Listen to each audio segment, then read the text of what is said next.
Pessoal, boa tarde. Estou aqui com o Dr. Wagner, responsável pela Oncoterário. Ele vai me fazer, ele é professor também, né? Então ele vai dar uma aula aqui agora e para compartilhar com vocês, hein?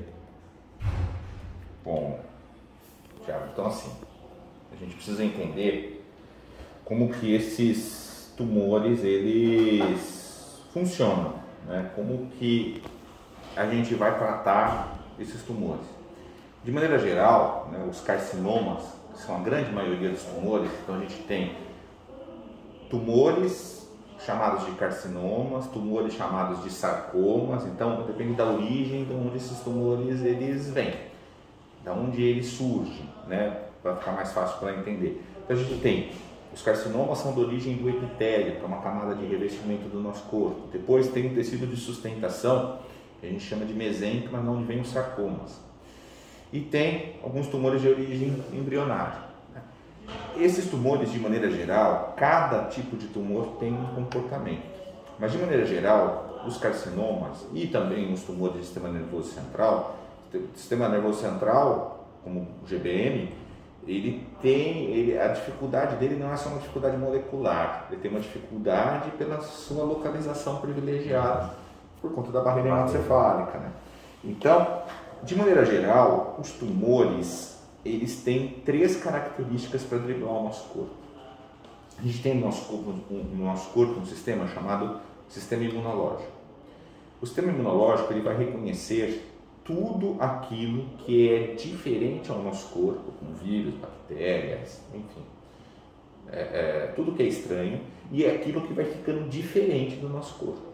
Então, por exemplo, reconhece um vírus, uma bactéria, tem uma parte do sistema imune, algumas células do sistema imune, que são especializadas em reconhecer aquilo que é diferente. Uma vez que reconheceu, vai ativar células que vão atacar aquilo que é diferente para tentar eliminar. Depois que essa etapa se resolve, o sistema imunológico não pode ficar ativo. A gente precisa diminuir a atividade do sistema imunológico, senão o próprio sistema imunológico acaba nos atacando. E o que a gente faz? O nosso corpo tem um sistema chamado de sistema regulador, células regulatórias. São chamadas de células T também, mas são chamadas de células T regulatórias. Qual que é a função delas? Diminuir a atividade do sistema imunológico. E o câncer entra nessa história?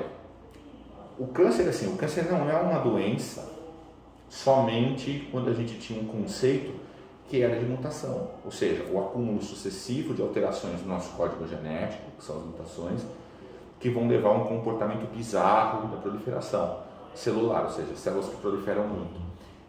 O câncer é uma doença dos tecidos, é uma doença onde essa célula agora diferente, ela começa ela tem uma relação com o ambiente onde ela está. Vai influenciar outras células, vai obter suporte, nutrientes daquele local onde ela estava.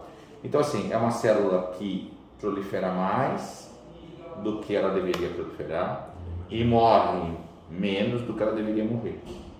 Então, é uma doença do tecido. Não basta a gente tratar a célula tumoral, a gente tem que tratar a célula tumoral e o tecido aonde ela está.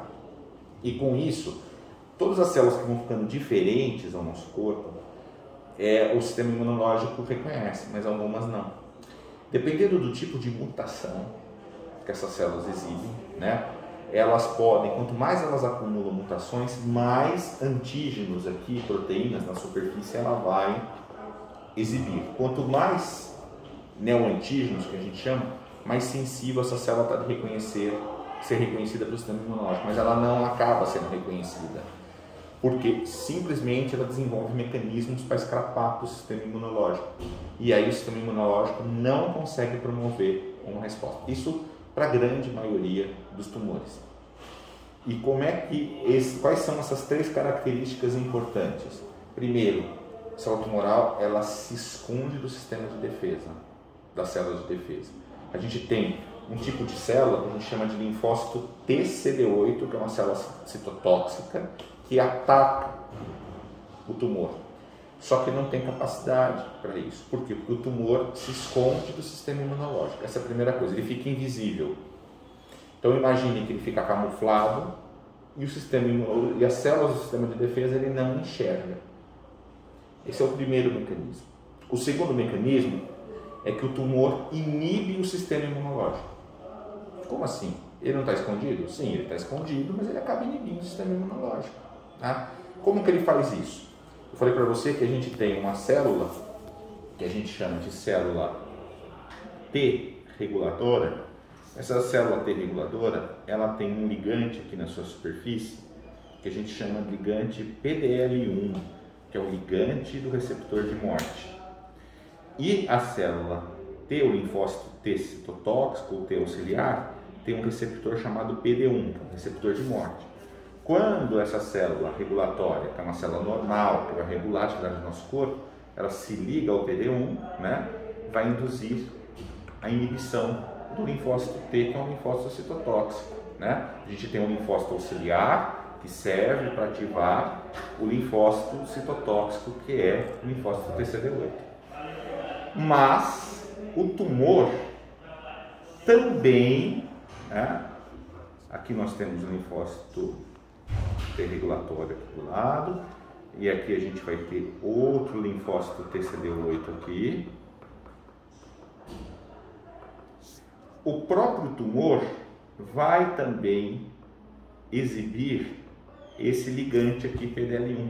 Ele também tem essa capacidade, que vai se ligar ao receptor de morte do linfócito T citotóxico e acaba inibindo.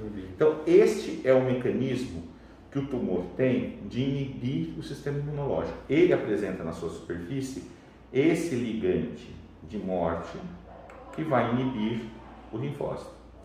E aí vem o terceiro mecanismo, por isso que é uma doença dos tecidos.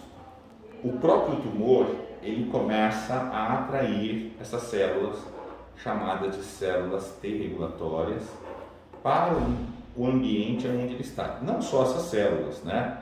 Mas vai atrair uma série de outras células, como um tipo de macrófago que a gente chama. E essas células T regulatórias aqui, então, que agora estão no microambiente, passam a proteger o tumor.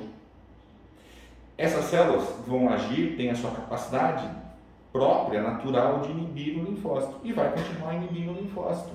Agora eu tenho o tumor que inibe o linfócito T, tenho a célula regulatória que inibe a resposta citotóxica e o que é mais importante é que essas células, de maneira geral, elas formam um cinturão ao redor do tumor e faz com que o tumor, a quimioterapia, não seja eficiente para o tumor. Esse é um mecanismo que a gente chama de quimioresistência, ou seja, o tumor ele se torna resistente à quimioterapia. E o que a gente tem que fazer? A gente tratava os tumores no passado de 3 formas, né? Cirurgia, químio e radioterapia. Agora tem mais uma que é a imunoterapia. Imunoterapia é indicada para todos? Não, vai depender de uma série de fatores para isso. Mas o que a imunoterapia faz? Diferentemente da quimioterapia, a quimioterapia é como se a gente pegasse uma metralhadora e atirasse em todo mundo, célula boa e célula ruim. Então, a quimioterapia ela tem uma ação direta na célula tumoral, né? Em todas as nossas células, né? Evidentemente. A imunoterapia não. O efeito da imunoterapia é um efeito indireto. O que ela faz? Essa imunoterapia que a Oncoterade faz, de maneira geral, ela vai retirar o capuz que escondia a célula tumoral. E agora nós temos alguns receptores do sistema imunológico, inclusive no próprio tumor. Quando a gente joga a imunoterapia, o tumor aparece para o sistema imunológico. E agora o sistema imunológico ele volta a ter capacidade de reconhecer o tumor. Claro que existe uma série de mecanismos pelos quais o sistema imunológico volta a ter capacidade para reconhecer o tumor. Uma delas é a ativação de receptores que a gente chama de sistema imune inato que a gente nasce com isso, e aí a gente consegue desencadear uma resposta imunológica. Né? Então, a primeira ação é reconhecer o tumor. O tumor agora, o sistema imunológico do paciente volta a ter capacidade para reconhecer o tumor. Se tem capacidade de reconhecer o tumor, o sistema imunológico agora vai ativar células citotóxicas, células assassinas, que vão produzir uma resposta contra o tumor. No caso, o Oncoterad ele acaba ativando essas células, esses linfócitos T, a atacarem o tumor. E por fim, essa imunoterapia ela diminui a população de células T regulatórias que ficam no ambiente onde o tumor está. E com isso, quando a gente associa a quimioterapia, a gente acaba melhorando a resposta à quimioterapia. É como se a gente direcionasse a resposta da imunoterapia aqui. Então, o Oncoterad, diferente das outras imunoterapias que estão disponíveis, porque as imunoterapias convencionais, elas agem aqui, ó, impedindo essa ligação do receptor, do ligante de morte ao receptor de morte do linfócito. Para entender, que é um pouco confuso, né, esse mecanismo, imagine que nós somos aqui, Thiago, nós somos tumores. E atrás da gente aqui tem uma série de pitbulls raivosos, doidos para nos atacar. Para a gente se defender desses pitbulls, o que a gente faz? A gente coloca uma grade para nos separar dos pitbulls. O que as imunoterapias, que a gente chama de checkpoint imune, faz? Elas impedem esta ligação. É como, usando essa analogia, é como se essas imunoterapias retirassem a cerca, a grade que nos separa dos pitbulls. O que pode acontecer, que seria o óbvio, os pitbulls nos atacarem. Mas os pitbulls podem não querer nos atacar, podem ficar quietinhos lá e não vir nos atacar. Qual é a tradução para a linguagem técnica? A tradução é a seguinte, ou seja, essas imunoterapias retiram o estímulo inibitório que o tumor e o ambiente produzia para o sistema imunológico. Agora, será que o sistema imunológico terá a capacidade de se autoativar e produzir uma resposta contra o tumor? Isso muitas vezes demora para acontecer. Então, a resposta da imunoterapia não é uma resposta rápida.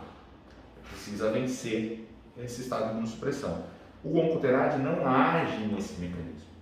O Oncoterad ele vai ativar receptores do sistema imune inato que vão produzir, né, a ativação desses linfócitos T, vai produzir a ativação de outras células citotóxicas, né, assassinas do sistema imunológico, para atacar o tumor, reconhecer e atacar o tumor. Por uma molécula, uma substância chamada interferon. Então ele induz a produção de interferon e o interferon acaba produzindo esses efeitos de ativar o sistema imunológico, agir em outras cascatas que a gente chama, né, de mecanísticas, de diminuir essas células. Então essa é a resposta. Então quando a gente associa um tratamento, o tumor, as mutações de um tumor podem, mesmo que a gente tenha um diagnóstico de GBM, ou de câncer de estômago, ou de câncer de pâncreas, esses tumores não são iguais. Embora a medicina, de uma maneira geral, trate esses pacientes da mesma forma, por exemplo, o mesmo câncer de pâncreas do Wagner e o câncer de pâncreas do Thiago. Embora a gente tenha o mesmo diagnóstico, mas se somos tratados da mesma forma, os nossos tumores são diferentes, porque provavelmente as mutações são diferentes. Então, da mesma forma, o comportamento desses tumores vai variar com relação ao seu perfil mutacional, né? Então, por isso que não existe um tratamento único para o câncer. Existe o que a gente pode atacar o tumor por várias frentes. E para a gente poder atacar, tratar, a gente precisa ter ideia de como o tumor se comporta e o que nós vamos associar e no momento que a gente vai associar. Eu acho que isso é o mais importante, né? E aqui a imunoterapia nossa, só para você entenda, é assim: aqui é um degrau, uma escada com vários degraus, que a gente chama. O que acontece aqui?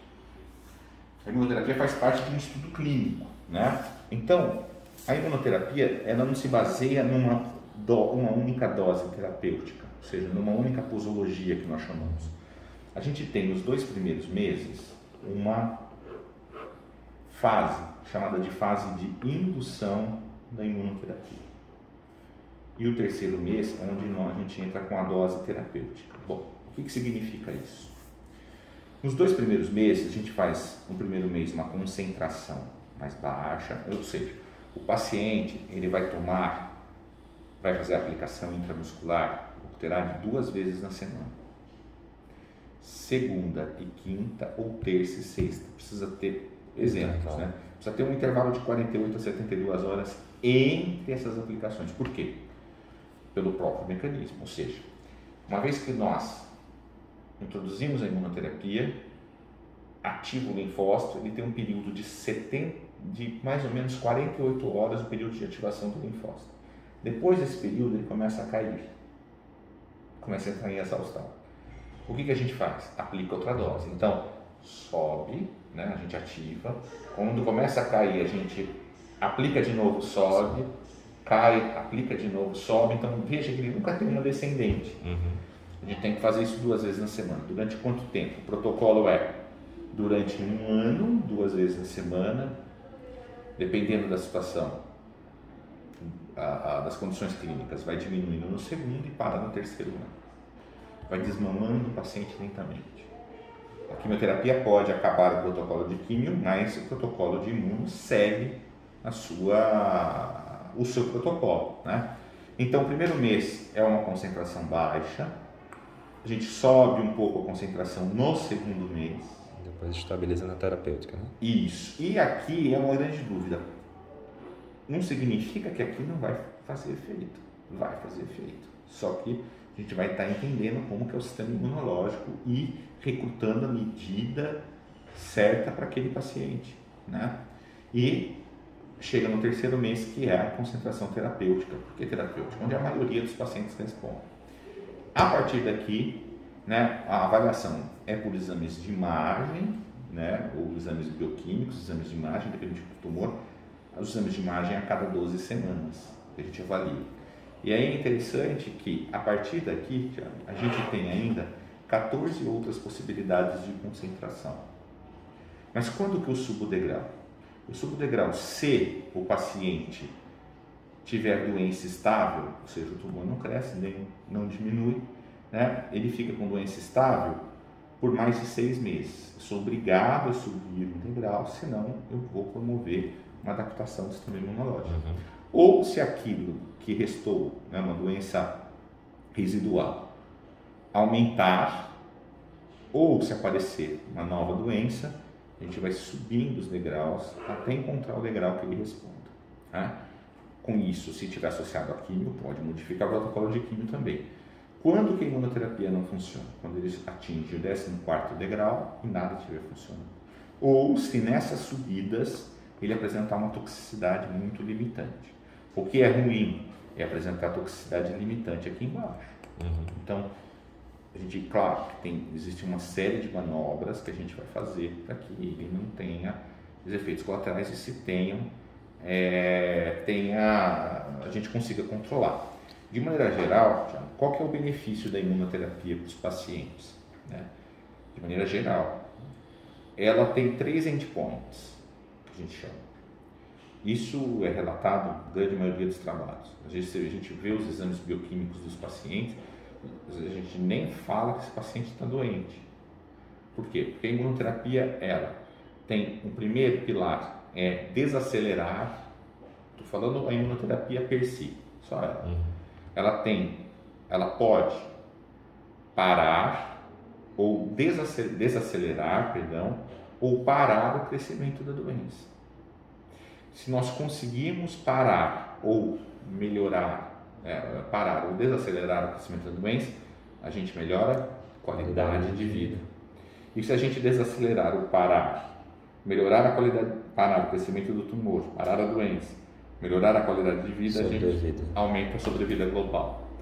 Que a sobrevida, todos nós estamos, né? Em sobrevida. Então, de maneira geral, essa é a ideia, né, que a gente vai. E aí umas dúvidas rápidas, assim, para quais tipos de câncer, embora haja, claro, particularidades, para quais tipos de câncer já se aplica a oncoterapia?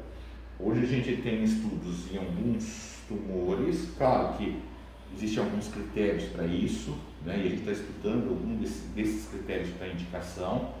tumores que têm uma carga mutacional, né, elevada, que a gente chama, mas tumores como o que começou, né, o câncer de bexiga, naquele paciente onde o tumor de bexiga recidivou, voltou após o tratamento padrão, pacientes que teriam uma indicação de retirada da bexiga.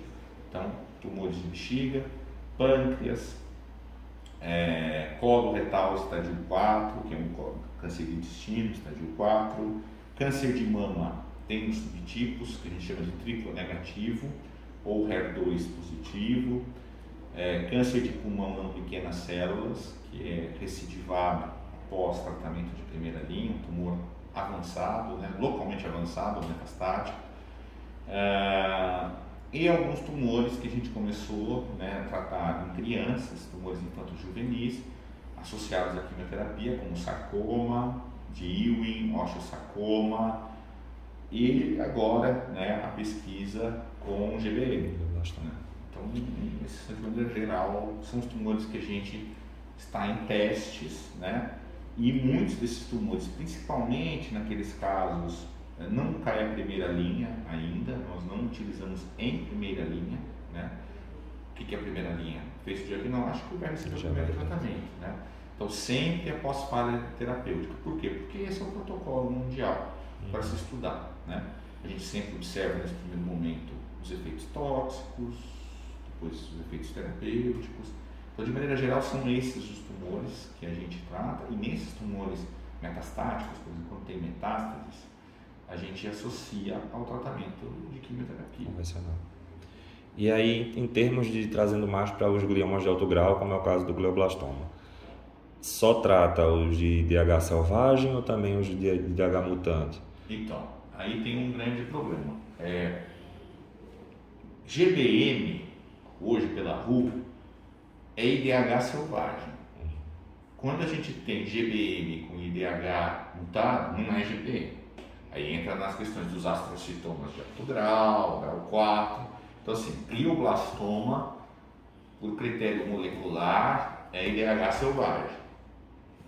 Isso é critério da molecular. Antigamente a gente utilizava o anátomo patológico, observação de lâminas para dar o diagnóstico. Hoje a gente utiliza a lâmina, mas o diagnóstico, aí a função do patologista, ela é fundamental, né? Senão o oncologista ele está guiando, navegando no escuro, né? Hoje a gente se utiliza, né, essas ferramentas moleculares, quando a gente vai fazer imunistoquímica ou investigação, né, molecular do tumor. Hoje é mandatório para você classificar tumores, então GBM e DH selvagem. Claro, tem outros critérios. E aí, se ele vai responder, por exemplo, se tem metilação, né, MGMT, metilado ou não, aí é uma indicação para saber se vai indicar temozolomida, é uma indicação terapêutica, mas de maneira geral, GBM e DH selvagem. Hoje pelo Então, tendo diagnóstico de GBM ou até um astrocitoma grau 3, por exemplo. Grau 3 para grau 4, sim. Também participaria. Também participaria. Entendi. A rigor, a gente tem que ter pelo menos o paciente ter feito, assim, ter o diagnóstico, assim, nós aceitamos assim, o paciente sem o diagnóstico, né? Precisa ter diagnóstico comprovado e principalmente, olha, eu tenho só o diagnóstico no anátomo patológico, não tenho pesquisa, é muito difícil hoje, mas em alguns casos a gente encontra ainda, de não ter pesquisa mutacional para IDH. Então, assim, às vezes a gente não está tratando a GBM, né? Então, assim, de fato, quem é o nosso paciente? Então, isso precisa ficar bem claro. Tem que estar confirmado que é um glioma de alto grau, basicamente, né? Então, assim, tem hoje todas os critérios pela Organização Mundial da Saúde. Quando eu falo RU, é a Organização Mundial da Saúde, qual é a característica mesmo do diagnóstico de um GBM ou de um astrocitoma ou de um outro tumor do sistema oligodendrioma, outros tumores do sistema nervoso. Por quê? Porque o comportamento dos tumores vai depender da sua carga mutacional, vai depender. Então, hoje a gente tem uma identidade. E esse é um ponto importante das pesquisas, que mudou o paradigma, quebrou, né, e mudou o paradigma, porque hoje a gente introduziu o conhecimento de biologia molecular, né, para esses tumores, que hoje não é mais uma ferramenta. Hoje a gente não pode mais classificar os tumores do sistema nervoso sem a utilização, nós sabermos, né, quais são as mutações. Por exemplo, não basta saber o nome, né? Tem que saber o sobrenome, a origem, a ancestralidade dele. Por exemplo, tem um caso muito interessante que mostrou, um colega acabou mostrando, que foi um paciente, né, tinha um diagnóstico de GBM, mas quando foi fazer a análise, ele tinha uma fusão chamada NTRK. Uma fusão gênica chamada NTRK. Que já tem tratamento até específico. Tem um tratamento específico para essa fusão, que é o ladotrectinib, um nome comercial, medicação material, e mudou drasticamente o curso da doença. Ou seja, ao invés de a gente indicar tratamento convencional, né, com temodal ou lobustina, com bevacizumab, se indicou, né, o ladotrectinib, e da terapia para fusão NTRK, e mudou assim o tumor, praticamente o tumor residual desapareceu e a sobrevida desse paciente assim, é uma outra história. Então, assim, isso é bem raro, né, esse tipo de caso. É bem raro, não é comum isso, mas é importante hoje a gente saber, né, principalmente hoje esses diagnósticos em tumores, por exemplo, os gliomas em crianças, né, tem uma classificação diferente um pouco do adulto. Então a gente precisa saber, e aí precisa sempre fazer, se há dúvida, né, o médico tem que pedir análise disso, fazer análise desse material na peça cirúrgica e o paciente saber, né? Então assim, a função é sempre instruir o paciente daquilo que ele vai receber e por que está recebendo aquele tratamento e por que essas associações, por que usar isso.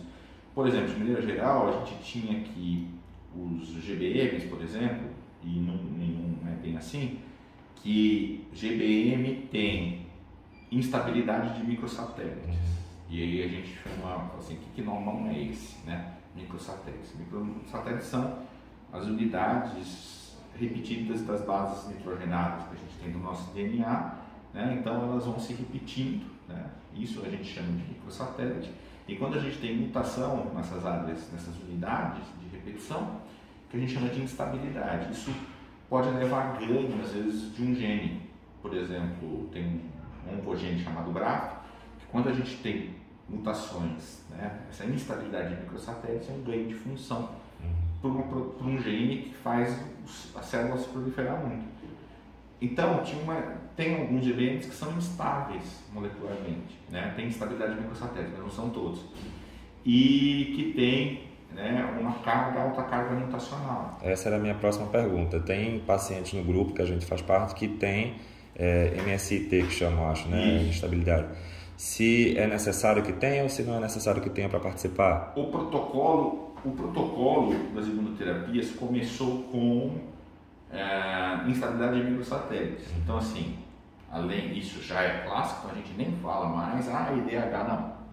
GBM, IDH selvagem, agora para indicar imunoterapia, instabilidade de microsatélites. E aí a gente tem duas coisas que a gente confunde muito, que as pessoas confundem muito. Instabilidade de microsatélites e TMB, né? Nem todo TMB, o que é TMB? Carga mutacional do tumor. Isso é a sigla em inglês para carga mutacional do tumor. Um tumor que tenha alto TMB não significa que ele tem instabilidade de microsatélites. Mas todo tumor que tem instabilidade de microsatélites tem TMB alto. Então, por que a gente indicava imunoterapia para o GBM com instabilidade de microsatélites? Porque o TMB é alto.